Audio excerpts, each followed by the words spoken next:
Tonight, Chalkfest hits Hamilton, special coverage from the Campercare Motorhome Show, and crackdown on boy races. Kia ora and good evening. Welcome to Central News on TV Central for Tuesday, the 3rd of March. I'm Amanda Harper. In today's news, as police move to crack down on motorists using highways for dangerous activities, the Multi-Agency Regional Transport Committee from the Waikato Regional Council has joined in full support as well. The committee, which includes a number of the region's mayors and transport sector stakeholders, were briefed yesterday by Waikato Police on problems such as racing and burnouts on our region's highways. A range of measures to crack down on the illegal activity were outlined by police. Waikato Police Acting Road Policing Manager Dana McDonald says police are working hard to combat the problems and are prepared to keep going out there again and again. The committee's chair, Hugh Vercoe of Waikato Regional Council, says members were very concerned to hear about the ongoing problems outlined by Mr McDonald and have passed a motion supporting police efforts. He says racers need to hear the message loud and clear that the wider community will not tolerate the risks illegal activity presents to life and limb. 80 paintings from the rarely seen Fletcher collection are to be shown at Waikato Museum for the very first time from Saturday the 14th of March. In a rare move, the Fletcher Trust, owners of New Zealand's largest remaining corporate collection, has made its finest paintings available to the museum, while the Fletcher Building complex in Auckland undergoes renovation. Chairman of the Trust, Angus Fletcher, says this exhibition will bring together the treasures of the collection for the very first time, including what is believed to be the very first oil painting made of a New Zealand subject. The paintings, worth in excess of $6 million, include important historical works from the early 19th century, right up to the most contemporary paintings made recently by this country's emerging artists. The collection opens at Waikato Museum on 14th of March. Tauranga sailor Peter Burling is steering clear of the rough waters surrounding the axing of Dean Barker as Team New Zealand skipper. Last week, Burling and Team New Zealand's 2013 trimmer Glenn Ashby, who was appointed sailing director, were announced as co-helmsmen, taking over from Barker. The pair are Olympic silver medalists and world champions in the 49er fleet, while Burling won the Moth World Championships earlier this year.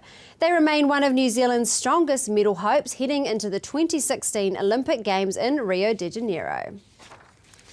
Hamilton's Relay for Life is fast approaching, with the event kicking off at 2 p.m. this Saturday. Businesses, schools, families, friends and service organisations will come together for the 22-hour community event. Over 80 teams work together to keep their baton moving around the track at Mystery Creek overnight, raising funds for the Cancer Society. The Society is encouraging spectators to join the festivities and cheer on the teams involved. Spokesperson Maria Lowe says it will be a fantastic event, and entry for supporters is a gold coin donation at Gate 2.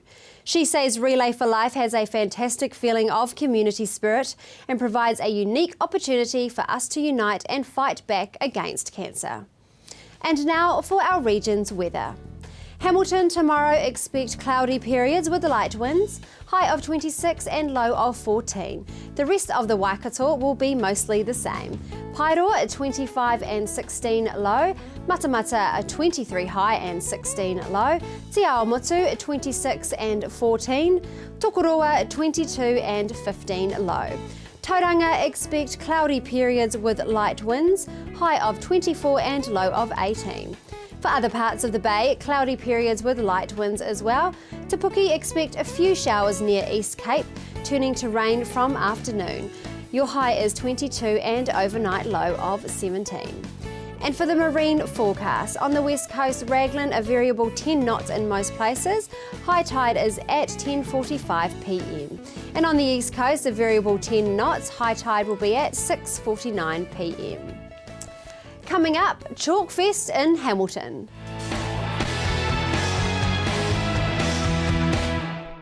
Welcome back to Central News. I'm Amanda Harper. Now, we've all seen the incredible photos of pictures drawn with chalk on sidewalks around the world. Pictures that make you feel like you're on the edge of a canyon or have to jump over a hole. Well, now some of that creative talent can be seen at Chalkfest 2015 in Hamilton. Hilary spoke to organiser Stacey Ward to find out what exactly is Chalkfest. Chalkfest is an annual event that we run in Garden Place, Hamilton. It's a family event where you can come and create art on the street.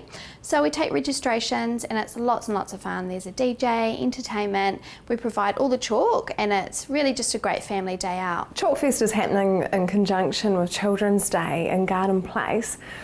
Why is it so important to celebrate Children's Day? Well, look, we see Children's Day as a really important occasion, that it's a good time to just take some time out with your family and celebrate it and just mark that occasion.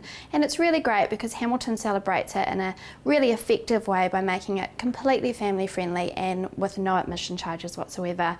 So we're part of the Youth Zone. Chalkfest is part of that day, and that means that we get to really promote ourselves and reach a whole new audience with that group of people that come along to the event. So yeah, Children's Day is a really great occasion that we're really proud to be a part of. So it doesn't cost to enter Children's Day, is it going to cost to enter into Chalkfest? No, and that's what makes the event so special. There's absolutely no admission charge to Children's Day, and nor is there any registration fee for Chalkfest. So we provide all the chalk and there's lots of amazing prizes up for grabs. We've actually got some sponsorship from Crayola, so that's enabled us to put lots and lots of prizes up for grabs to all those lucky participants. Do we need to bring our own chalk? No, not at all. We're really lucky that we've got all the chalk to be provided to all the participants, plus, as I said, a range of really amazing prizes. So really just bring yourselves.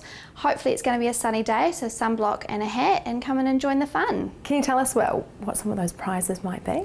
Wow, we've had lots and lots of really great support from our own supporters. So we've got plenty of movie tickets, water wheel passes for the pools in Hamilton. First prize is getting a $100 cash prize, plus second is a $50 voucher from Agora Cafe down in Frankton, and then Crayola packs, big Crayola packs for third and fourth prize. So additionally, there's lots and lots of spot prizes which will be given out as well. Some of the creations in the past that have been drawn in chalk have been quite amazing. Are there any that have stuck out? Look, we just really enjoy every year coming down and seeing what's actually been created. Last year we had a huge amount of participants. We were really pleased. And actually the winning draw was a young family's interpretation of the idea of freedom, going alongside being free FM, so that was really great.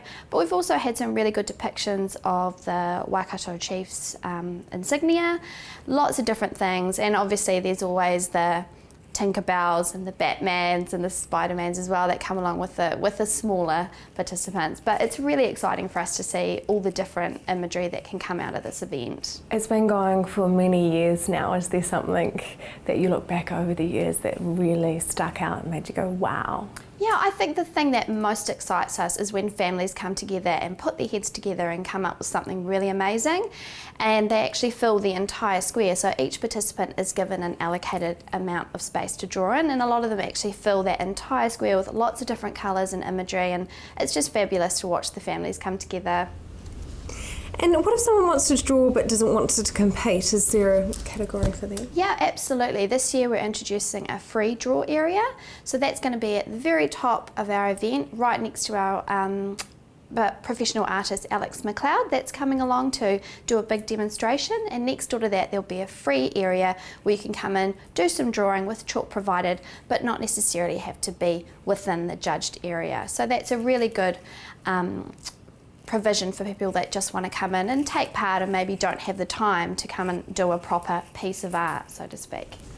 Tell me more about this Alex McLeod stuff that he's doing. Well, Alex McLeod is a renowned Hamilton artist, and we're really excited to have him as part of our event. He's most recently done some work for the ICC Cricket World Cup, doing some murals, so that's really awesome that he's decided to come on board with us, and he'll be there doing a demonstration of work. He gets quite a larger area to do, plus he'll be on hand to give some guidance and inspiration, so we're really excited about that. Chalkfest 2015 happens Saturday 7th of March at Garden Place in Hamilton. To register as an artist, email marketing@freefm.org.nz. There will also be limited enrolments available on the day. The groundbreaking Waikato Effluent Expo at the Mystery Creek Events Centre is turning 5 this year on St Patrick's Day, and it will be bigger than ever. Well, we recognised that farmers were spending quite a lot of money to improve their effluent systems, and that there were a lot of people trying to sell them things. So, knowing that one size doesn't fit all when it comes to farming systems, we wanted to make sure that they were getting value for their money and that they were ending up with systems that were going to meet the purpose that they were designed for, and that they were going to be able to comply with the rules as a result of spending all that money. So the Effluent Expo was really intended as a one-stop shop to get everything under one roof and to also bring a whole lot of advice together so that farmers could come and see all the options available and design the right system for their farms. How has that changed over that time? I think the essence of the Expo hasn't changed. It's still about supporting farmers to get that infrastructure sorted, but it has expanded quite a lot. I think in 2011 we had just under 30 exhibitors, and last year we had about 55. And I think there were about 500 people at the first one, and last year we had about 650 people coming through. What can be seen at the expo? Is it just effluent systems? Well, it's all about effluent systems, and it is quite a targeted event, so it really is focused on effluent. But there's a lot to effluent systems, and we've got everything from irrigators to infrastructure and tanks, and getting into a bit more of the smart farming systems type approaches as well. So there's the technology is evolving as we go as well. So there's quite a lot of exciting new stuff to see as well. Stay with us for more from Electra.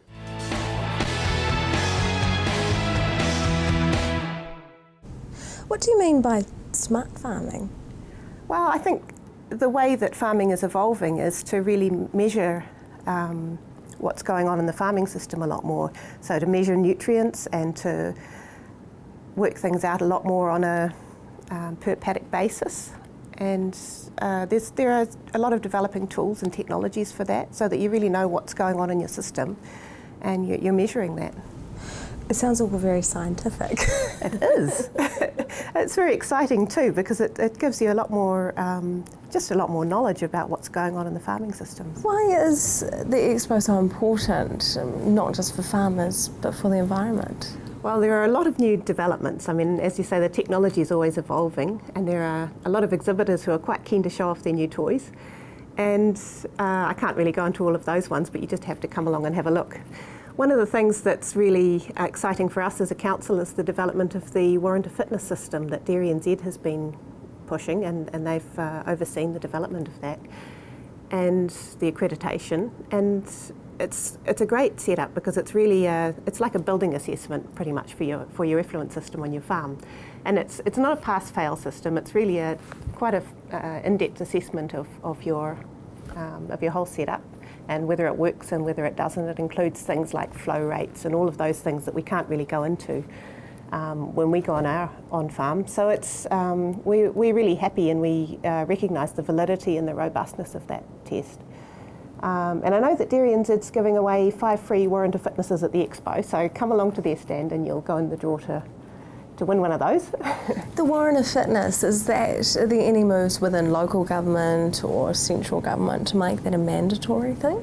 I don't know of any moves in that direction at this point. It's really it's a voluntary way of understanding your own system better, and there's no requirement or obligation to share that with anybody. It's just a private thing to look at your own system and work out whether it's working or not.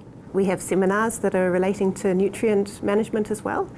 And we do provide advice in other ways too, but one of the main focuses of our efforts is really about that collaboration with industry.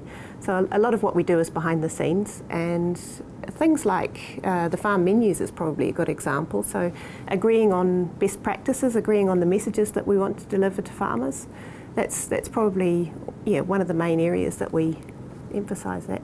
It's a fine line, isn't it? Protecting the environment and getting the most out of your pasture. Yes, it takes a lot of knowledge and skill to get that right, and I think there are farmers who are doing that, and we really want to support those farmers, and there are other farmers who are still working on it, and we want to support them too. But I think people are realising more and more that it's the way we have to go, and it's really about that efficient use of resources. So I don't think that those goals are really opposing when it comes down to it, and effluent management is a really good example of that. There will be specialist companies at the expo, but also seminars that people can attend to find out more information. So what are some of the topics that you guys are going to cover? Well, we always have a seminar on the Council's approach to monitoring effluent, and that has been under review lately, so come along and find out how we're doing that these days. It'd be a good opportunity to ask some questions and really understand what our approach is. And the other seminars there's quite a few seminars that are run by Dairy NZ. They are our sponsors for the event, and they've always been extremely supportive. And so they'll be doing seminars on setting up pond systems and tips and tricks and case studies and nutrient management. And we'll also have an outside irrigation display. So that's going to be run by Debbie Kerr, and she's actually going to do it as a seminar, so looking at ways to make the most of your effluent irrigation, really. And so that will be outside, and we'll have a little grandstand for that. And the other one is we're going to have a joint presentation with Fonterra and Dairy NZ, and hopefully they're going to have some federated farmers in there as well, talking about their own processes and how they've developed their own effluent systems. And it's going to be hopefully a bit more of a discussion focus and really a good chance to ask questions and get in there and talk about it. So we're quite keen to see how that one develops. The expo is a one-stop shop for all things effluent management. How have you seen farmers' attitudes change towards effluent management over the 5 years? I think they have changed. I think farmers are becoming a lot more aware, not just of the need to manage effluent and be environmentally friendly, but also how to go about that. And I think things like the Effluent Expo are a good way to support that. I think it's becoming more and more the norm to manage your systems in a way that's not going to damage the environment, and I think that the farmers who have invested a lot in doing that properly are starting to get a bit irritated with the ones who haven't got there yet and are letting the side down a bit. So I think that is very much an evolving space, and I think that we need to recognise that there are a lot of farmers out there that are really doing a good job. Do you think almost 5 years ago there was a bit of a stigma of managing your effluent and being almost a greenie, if not, and now there's a complete 360, that there's almost a stigma if you don't manage effluent properly? I think there is, to a certain degree. I mean, especially if you've spent 100 grand on a system and you're up there with the latest technologies and you're future-proofing your farm, you're going to be a bit irritated by the guy down the road that's tipping it straight in the river. So I think there is something of that. I don't know if farmers would call themselves greenies still, but I think they'll probably be more likely to protect the environment and not call themselves greenies. The Waikato Effluent Expo is on Tuesday, March the 17th at Mystery Creek. On Friday, we spent the day on location at the Campercare Motorhome Caravan and Leisure Show. According to the event organiser, Michelle Connell, the weekend started off great. We've had a really big day, great crowd through this morning and all today, so it's a really good start to, because Friday can tend to be a quieter day, but not today, not this weekend, so it's been really good, really positive for the weekend. Not only were the organisers impressed, but we hear from the exhibitors about the benefits of showcasing at an event like this. Lots of people here from all walks and all ages of life, so the benefits would be that anybody who has any difficulty with a task in daily life, whether that be mobility, kitchen, bathroom, we've got something for you, particularly those smaller items that can fit in your camper vans and your caravans. It's huge for us. We came here I think this is our 7th show. We came here with probably about 3 or 4% of our annual turnover, and now as we've grown and added staff, it's now 50% of our annual turnover, so that for us that's huge. You basically showcase your product to customers that otherwise wouldn't walk into your yard. So I think to get your product out into a marketplace that normally wouldn't view your product, I think that's quite important. For us, it's a really great opportunity to connect with our target audience. It's focused around motorhomes, obviously, and caravans. So we get a lot of people here who are already owners or who are seriously considering buying a motorhome. So it's a really good chance for us to connect with the general public and quite a targeted audience at that. Well, it's lovely. We get to have this face-to-face interaction with customers and potential customers. They get the benefits of these wonderful show specials, and we get to increase our database and exposure of forest wines. Yeah. It's a nice, relaxed show. The caravanners and motorhomes are here just cruising around for the 3 days. They're coming to talk to people about products. It's a chance for me to see my existing customers and talk to them and keep establishing the relationship. It's a lovely spot to be here as well. Would you recommend this to other retailers and why? Oh, for sure. Not other panel beating shops, but yeah, for sure. You get so much exposure with having about 16,000 people through and go past us in 3 days. You just don't get that exposure anywhere else, so it's huge. Yes, absolutely. Not just people with disabilities can access our service, anyone can access our service. Anyone can use any type of equipment that we have here to make their daily life easy. Yes, there's an outlay, but attending a show is a great thing. Customers otherwise probably wouldn't see your whole product range at a yard, so they see the diverse range that you've got to display. Absolutely, we would. Yes, I mean we've just finished the first day. We're starting the second day, and yesterday was hugely busy for us. It was pretty much non-stop, which is a great situation to be in. Not only that, it's a really good opportunity for people to connect with your product. So it's an ideal event for people to take the time to get a feel and a good look through and really get the details and all the information around what you've got to retail.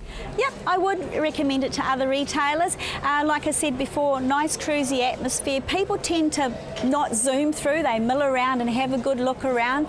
They'd like to get lots of information, and when people are relaxed, well, that's the time to do it. Well, for us it's about supporting the industry, getting out, meeting new people, educating the market. Mystery Creek is such a great venue, so centralised for everyone around North Island. We will have more coverage of the Campercare Motorhome Caravan and Leisure Show coming up on TV Central in the next few weeks. That's it from me. To stay up to date with all that we do, like us on Facebook, search centralnews.tv, or if you think you may have a story lead or perhaps feedback about the show, email news@tvcentral.co.nz. We would always love to hear from you. I'll be back again tomorrow with more stories from the Waikato and the Bay of Plenty. I'm Amanda Harper. Have a good night. Pō Marie.